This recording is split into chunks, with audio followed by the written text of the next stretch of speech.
ராத்திரியும் முற்றோதல் பண்ணு, பகல்லையும் முற்றோதல் பண்ணு. இரவும் பகலும் பிரியாது வணங்குவன், அந்தியும் நண்பகலும் ஏத்துவன். இரவும் பகலும் இறைவனை பாடணும். சிவராத்திரி அன்னைக்கு பாடணும்.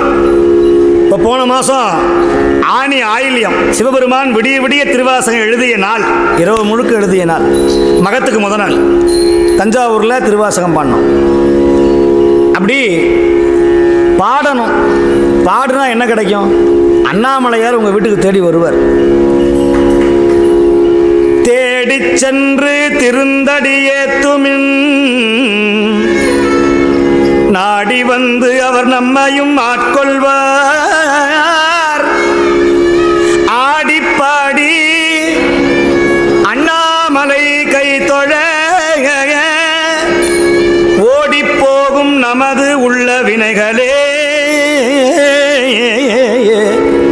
திருவண்ணாமலையை ஒரு தடவை சுத்தி வா, ஒரு தடவை அண்ணாமலைக்கு அரோகரான்னு சொல்லு. ஞான தபோதனரை வா என்று அழைக்குமலை அண்ணாமலை.